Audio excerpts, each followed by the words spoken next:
نور دربي بالقرآن واشرح صدري بالإيمان واغفر ذنبي يا رحمن واستر عيبي يا منان. الحمد لله والصلاة والسلام على رسول الله وعلى آلہ وصحبہ وموالہ. محترم بھائیوں اور بزرگوں، السلام علیکم ورحمۃ اللہ وبرکاتہ. فجر کے بعد کے اس مختصر درس میں ہم ہر دن قرآن کریم سے ایک پارہ کی چند آیتیں سمجھتے ہیں. تو آج ہم 5ویں پارہ کی چند آیتیں سمجھنے والے ہیں. اللہ تعالیٰ سورہ النساء آیت نمبر 29 میں بیان فرماتا ہے، حرام خوری سے پرہیز کرنے کا حکم دیتے ہوئے، یا ایھا الذین آمنوا لا تأکلوا اموالکم بینکم بالباطل، کہ اے ایمان والو اپنا مال ناجائز طریقے سے آپس میں مت کھاؤ. گویا کہ کسی کا بھی مال ناجائز طریقے سے کھانا حرام ہے. الٹا سیدھا کر کے کسی کا مال ہڑپ لینا حرام ہے، اور اس کی وجہ سے ہماری دعائیں بھی قبول نہیں ہوتی ہیں. آگے سورہ النساء آیت نمبر 32 میں اللہ فرماتا ہے کہ رب کی تقسیم پر اعتراض مت کرو، جس کے حوالے سے اللہ فرماتا ہے، وَلَا تَتَمَنَّوْا مَا فَضَّلَ اللَّهُ بِهِ بَعْضَكُمْ عَلَى بَعْضٍ، اور اس چیز کی آرزو مت کرو جس کی وجہ سے اللہ نے تم میں سے بعض کو بعض پر فضیلت دی ہے. اللہ تعالیٰ نے کچھ لوگوں کو کچھ لوگوں پہ فضیلت دی ہے، اسی طرح عورتوں اور مردوں میں آپس میں ایک دوسرے کو فضیلت دی ہے. تو کبھی بھی ایک جنس کو دوسرے جنس کی تمنا نہیں کرنی چاہیے. اللہ تعالیٰ نے مرد کو کچھ خوبیاں دی ہیں تو عورتوں کو بھی الگ خوبیاں دی ہیں. اسی لیے اللہ تعالیٰ آگے عورت کی سربراہی کے حوالے سے گفتگو کرتا ہے. سورہ النساء آیت نمبر 32، الرجال قوامون علی النساء بما فضل اللہ بعضهم علی بعض وبما انفقوا من اموالهم، کہ مرد عورتوں پر حاکم ہیں، مرد عورتوں پر حاکم ہیں اس وجہ سے کہ اللہ نے ایک کو دوسرے پر فضیلت دی ہے، اور اس وجہ سے کہ مرد عورتوں پر خرچ کرتے ہیں. دیکھیں، اگر گھر چلانے کے لیے بھی گھر کا ایک ذمہ دار نہ ہو تو گھر صحیح سے نہیں چلتا. عورت اور مرد میں ذمہ داری کی اہلیت مرد کو زیادہ حاصل ہوتی ہے عورت کے مقابلہ میں.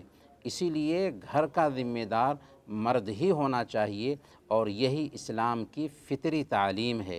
اور اس وجہ سے کہ مرد ہی خرچ کرتا ہے، اس کا مطلب یہ نہیں ہوا کہ عورت اگر کمانے لگے تو وہ گارجین بن جائے گی، قطعاً نہیں، بلکہ اللہ تعالیٰ نے مرد کو ایک طرح سے برتری حاصل کی ہے. اس کے اندر قوت ہوتی ہے، اس کے اندر صلابت ہوتی ہے، اس لیے وہ اس بات کا اہل ہے کہ گارجین بنے. اسی لیے اللہ کے نبی صلی اللہ علیہ وسلم نے صحیح بخاری کی روایت کے مطابق بیان فرمایا، لن یفلح قوم ولوا امرهم امرأة، کہ وہ قوم کبھی کامیاب نہیں ہو سکتی جس کی حاکم جو ہے نا عورت ہو، جس کی حکومت عورت کے ہاتھ میں ہو. آگے اللہ رب العالمین نے عورتوں کی بد دماغی کے حوالے سے گفتگو کیا. سورہ النساء آیت نمبر 34 اور 35 میں، کہ اگر ایک عورت شرارت کرتی ہے اور شرارت حد سے بڑھ رہی ہے تو اس کے سدھار کے لیے کیا کیا جائے گا. عام طور پر اگر اس طرح کی کوئی گفتگو ہوتی ہے تو فوراً ایک انسان جہالت اور حماقت کی وجہ سے طلاق کے لفظ بولتا ہے، حالانکہ اسلام نے 4 مراحل میں سدھارنے کا حکم دیا ہے. واللاتی تخافون نشوزہن فعظوہن، اگر تم ان عورتوں کی نافرمانی کا ڈر محسوس ہوتا ہے تمہیں تو سب سے پہلے نمبر پر ان کو نصیحت کرو. وہجرہن فی المضاجع، اگر نصیحت کرنے سے نہیں رکتی ہے تو الگ بستر کر دو، ان سے دور ہو جاؤ، الگ بستر پہ سو. اس سے جو ہے نا ان کا سدھار ہو سکتا ہے. اگر اس سے بھی وہ نہیں سدھرتی ہیں تو وضربوہن، ان کی ہلکی سی پٹائی کرو. ایسی پٹائی نہیں کہ جس کی وجہ سے دقت ہو، بلکہ ہلکی سی پٹائی کرو تاکہ وہ سدھر جائیں. اگر تیسرے مرحلے میں بھی نہیں سدھرتی ہیں تو آگے اللہ تعالیٰ نے فرمایا فَبْعَثُوا حَكَمًا مِّنْ أَهْلِهِ وَحَكَمًا مِّنْ أَهْلِهَا کہ مرد کی طرف سے ایک فیصلہ کرنے والا ہو، عورت کی طرف سے ایک فیصلہ کرنے والا ہو، اور دونوں آپس میں دونوں کے معاملے کا تصفیہ کرنے کی کوشش کریں۔ یہ 4 مراحل طے کرنے ہیں۔ اگر ان 4 مراحل کو طے کرنے کے باوجود بھی اختلاف بڑھتا ہی جا رہا ہے، تب طلاق کی نوبت آتی ہے، اور اس کی بھی شرطیں ہیں، اور طلاق دی جائے گی تو ایسی پاکی میں جس میں عورت سے ہم بستری نہ کیا ہو، اور 1 طلاق دی جائے گی۔ جہالت کی وجہ سے لوگ 3 طلاق دیتے ہیں، جس کی وجہ سے خود اپنے سر وبال مول لیتے ہیں۔ آگے اللہ تعالیٰ نے سورہ النساء آیت نمبر 48 میں بیان فرمایا کہ شرک کی معافی نہیں۔ ان اللہ لا یغفر ان یشرک بہ ویغفر ما دون ذلک لمن یشاء۔ اللہ تعالیٰ شرک کو معاف نہیں کرے گا، اور شرک کے علاوہ جس چیز کو بھی چاہے اللہ معاف کر دے گا۔ بلکہ حدیث قدسی میں اللہ کے نبی صلی اللہ علیہ وسلم فرماتے ہیں کہ اللہ فرماتا ہے کہ اے آدم کی اولاد، اگر پوری زمین بھر گناہ لے کر کے آ جاؤ اور تو نے شرک نہیں کیا ہے تو اتنی ہی معافی کے ساتھ ہم تجھ سے ملیں گے۔ لیکن شرک ایک ایسا گناہ ہے کہ اگر اس حالت میں ایک انسان مرتا ہے تو اللہ تعالیٰ اسے معاف نہیں کرتا، لیکن شرک سے توبہ کر لے اللہ تعالیٰ اس کا استقبال کرے گا۔ آگے سورہ النساء آیت نمبر 54 میں حسد سے بچنے کا حکم دے رہا ہے اللہ تعالیٰ۔ ام یحسدون الناس علی ما آتاہم اللہ من فضلہ، کہ کیا یہ لوگ حسد کرتے ہیں اس پر جو اللہ تعالیٰ نے کسی کو اپنے فضل سے نوازا ہے۔ اللہ تعالیٰ کسی کو مال سے نوازتا ہے، دولت سے نوازتا ہے، عہدے سے نوازتا ہے، خوبصورتی سے نوازتا ہے، تو اللہ تعالیٰ نے کسی پہ فضل کیا ہے تو یہ اللہ نے کیا نا، پھر آپ کیوں جلتے ہو؟ کسی کے اوپر اللہ تعالیٰ نے فضل کیا ہے تو آپ کیوں جلتے ہو؟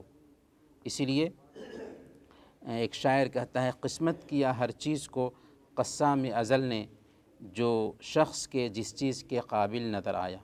اللہ نے جب قسمت کسی کی بنائی ہے تو آپ کیوں جلتے ہیں؟ ایسا نہیں ہونا چاہیے۔ آگے اللہ تعالیٰ سورہ النساء آیت نمبر 56 میں بیان فرمایا کہ جہنم میں انسان کی کھال کو عذاب ہونے والا ہے۔ یہ کھال جب جل جائے گی تو پھر اس کے اوپر دوبارہ کھال ڈالی جائے گی، اور اسی نقطے کو دھیان میں رکھتے ہوئے ایک غیر مسلم نے اسلام قبول کیا تھا کہ اس میں اسلام کا معجزہ پایا جاتا ہے۔ کلما نضج جلودہم بدلناہم جلودا غیرہا لیذوقوا العذاب، کہ جب ان کی کھالیں پک جائیں گی، جب ان کی کھالیں جل جائیں گی تو ہم ان کے سوا اور کھالیں بدل دیں گے تاکہ عذاب چکھتے رہیں، کیونکہ سائنس کہتی ہے کہ جلد کو ہی، کھال کو ہی تکلیف ہوتی ہے، گوشت کو تکلیف نہیں ہوتی۔ اسی لیے اللہ تعالیٰ جہنم میں دوبارہ کھال ڈالے گا، جب کھال جل جائے گی دوبارہ کھال ڈالے گا، اور ایسے ہی عذاب ہوتا رہے گا۔ وہ جہنم جس کی آگ دنیا کی آگ کے مقابلہ میں 70 گنا زیادہ ہے، اسی جہنم کے عذاب سے بچنے کے لیے اللہ تعالیٰ نے ہمیں اس دنیا میں رکھا ہے تاکہ اللہ کی اطاعت کریں، جنت کے حقدار بنیں۔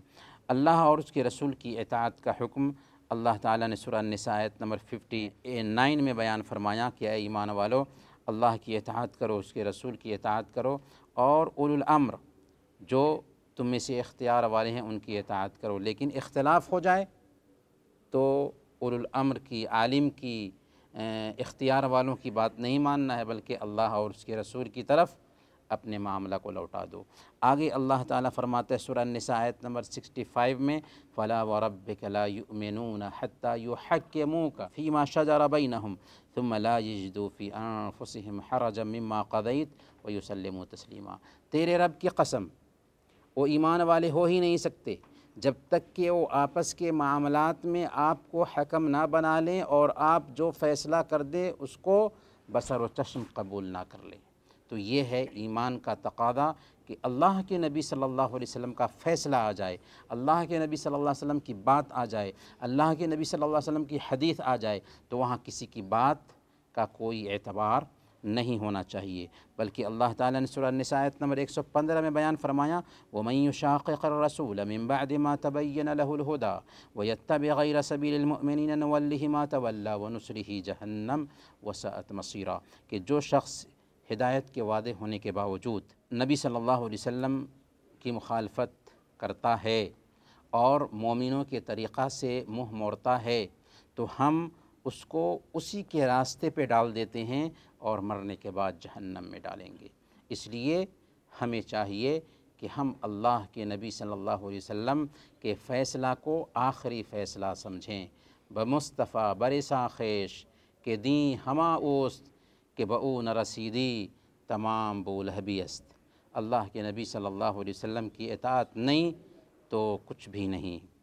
آگے اللہ تعالیٰ سورہ النساء آیت نمبر 78 میں بیان فرماتا ہے کہ موت سے فرار نہیں، موت سے بھاگ کر ہم کہیں نہیں جا سکتے۔ اینما تکونوا یدرککم الموت ولو کنتم فی بروج مشیدہ، تم جہاں کہیں بھی رہو موت تمہیں آ پکڑے گی اگرچہ مضبوط قلعوں میں ہی کیوں نہ ہو۔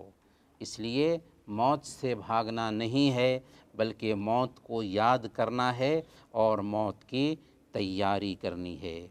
آگے اللہ تعالیٰ سورہ النساء آیت نمبر 82 میں بیان فرماتا ہے کہ قرآن یہ اللہ کا کلام ہے، اس میں کوئی اختلاف نہیں۔ افلا یتدبرون القرآن ولو کان من عند غیر اللہ لوجدوا فیہ اختلافا کثیرا، کیا یہ قرآن پہ تدبر نہیں کرتے، قرآن پہ غور نہیں کرتے؟ اگر یہ کلام اللہ کے علاوہ کسی اور کی طرف سے ہوتا تو اس میں بہت سارا اختلاف پاتے، بہت سارا تضاد پاتے، لیکن قرآن کریم سورہ البقرہ سے لے کر کے سورہ الناس تک کہیں بھی کسی بھی طریقے سے کوئی تضاد اس میں نہیں پایا جاتا، پتہ چلا کہ یہ اللہ کا کلام ہے۔ آگے اللہ تعالیٰ نے سورہ النساء آیت نمبر 86 میں بیان فرمایا کہ سلام کا اچھے طریقے سے جواب دینا چاہیے۔ وَإِذَا حُيِّيتُم بِتَحِيَّةٍ فَحَيُّوا بِأَحْسَنَ مِنْهَا أَوْ رُدُّوهَا، کہ جب تمہیں سلام کیا جائے تو اس سے اچھا جواب دو یا انہی الفاظ کو لوٹا دو۔ مثال کے طور پر اگر کوئی آدمی کہتا ہے السلام علیکم ورحمۃ اللہ تو آپ اچھے طریقے سے جواب دیجئے وعلیکم السلام ورحمۃ اللہ وبرکاتہ، یا کم سے کم وعلیکم السلام ورحمۃ اللہ لوٹا دیجئے۔ تو سلام کیا جائے تو اچھے طریقے سے اس کا جواب دینے کا مفہوم یہ ہوا۔ اور سلام جب ہم کہتے ہیں السلام علیکم ورحمۃ اللہ وبرکاتہ تو اس میں 3 پیغام ہوتا ہے۔ آپ سلامت رہیں، ہر طرح کی نعمتیں آپ کے اوپر سایہ ڈالیں اور ان میں برکت ہی برکت پیدا ہو۔ آگے اللہ تعالیٰ نے سورہ النساء آیت نمبر 102 میں نماز خوف کا ذکر کیا ہے اور جماعت سے خوف کی حالت میں بھی نماز پڑھنے کا حکم بتایا ہے۔ اب آپ غور کریں کہ جنگ کی حالت میں جب جماعت سے نماز پڑھنے کا حکم دیا گیا ہے تو کیا عام حالات میں جماعت سے پیچھے رہنے کی گنجائش ہو سکتی ہے؟ قطعاً نہیں۔ آگے اللہ تعالیٰ سورہ النساء آیت نمبر 103 میں بیان فرماتا ہے ان الصلاۃ کانت علی المؤمنین کتابا موقوتا، کہ نماز ایمان والوں پر وقت کی پابندی کے ساتھ فرض ہے، نماز ایمان والوں پر وقت کی پابندی کے ساتھ فرض ہے، لہذا نمازوں کی وقت پر ادائیگی ہونی چاہیے، صرف رمضان میں نہیں بلکہ عام دنوں میں بھی وقت پر نمازیں پڑھ لینا ضروری ہے۔ آگے سورہ النساء آیت نمبر 108 میں اللہ فرماتا ہے یستخفون من الناس ولا یستخفون من اللہ، یہ لوگوں سے چھپ جاتے ہیں لیکن اللہ سے نہیں چھپ سکتے۔ ہم اپنے منیجر سے چھپ سکتے ہیں، ہم اپنے رشتہ داروں سے چھپ سکتے ہیں اور چھپ کر کے جو چاہیں کر لیں، لیکن اس جگہ پر جبکہ 70 دروازے بھی بند کر کے ہم کوئی حرکت کر رہے تھے، کوئی منظر دیکھ رہے تھے، رب کی نگرانی سے نہیں اوجھل ہو سکتے۔ اللہ وہاں بھی دیکھ رہا تھا، فرشتے ہماری ایک ایک حرکت کو نوٹ کر رہے تھے، ہمارے اعضاء و جوارے بھی کل قیامت کے دن گواہی دیں گے ہمارے خلاف، یہاں تک کہ وہ دھرتی بھی ہمارے خلاف گواہی دینے والی ہے۔ آگے اللہ تعالیٰ نے باہمی صلح اور صفائی کا حکم دیتے ہوئے سورہ النساء آیت نمبر 114 میں بیان فرمایا لا خیر فی کثیر من نجواہم الا من امر بصدقۃ او معروف او اصلاح بین الناس، اکثر لوگوں کی جو سرگوشیاں ہوتی ہیں ان میں کوئی بھلائی نہیں سوائے ایسی سرگوشی میں جس میں صدقہ کا حکم دیا جائے، بھلائی کا حکم دیا جائے، یا آپس میں صلح صفائی کا کام کیا جائے۔ تو اگر کسی کے بیچ اختلاف ہے تو اس اختلاف کے تصفیہ کے لیے آپ چاہیں، صلح صفائی کا کام کریں، تو اسلام نے اس بات کی بھی گنجائش رکھی ہے کہ جھوٹ بول کر کے دونوں کے معاملات کا نمٹارا کر دیا جائے۔ اسلام نے یہاں تک اس کی گنجائش رکھی ہے صلح صفائی کے لیے۔ آگے اللہ تعالیٰ سورہ النساء آیت نمبر 135 میں جو آخری آیت ہوگی آج کی، اللہ فرماتا ہے یا ایھا الذین آمنوا کونوا قوامین بالقسط شہداء للہ ولو علی انفسکم او الوالدین والاقربین۔ اس میں اللہ فرماتا ہے کہ انصاف کے علم بردار بنو۔ کیا فرماتا ہے ایمان والو؟ عدل اور انصاف پر مضبوطی سے جم جاؤ اور اللہ کی خوشنودی کے لیے سچی گواہی دینے والے بنو، چاہے یہ معاملہ تیرے ماں باپ کے خلاف کیوں نہ ہو، رشتہ داروں کے خلاف کیوں نہ ہو۔ یہ آیت کریمہ بہت ہی مشہور ادارہ ہے ہارورڈ کی لا لائبریری، اس کے صدر دروازے پر کندہ ہے یہ آیت کریمہ، جس میں یہ تعلیم دی گئی ہے کہ تم سچائی کے گواہ بنو، چاہے یہ گواہی تیرے ماں باپ کے خلاف کیوں نہ جائے، تیرے رشتہ دار کے خلاف کیوں نہ جائے، تمہارا دشمن بھی ہے پھر بھی اس کے حق میں گواہی دو اگر وہ حق پر ہے تو یہ ہے قرآن کی چند آیتیں جنہیں آج ہم نے سمجھی۔ اللہ تعالی ہم سب کو قرآن سمجھنے اور اس پر عمل کرنے کی توفیق عطا فرمائے۔ آمین و صلی اللہ علی نبینا محمد وعلی آلہ وصحبہ اجمعین۔ جزاک اللہ۔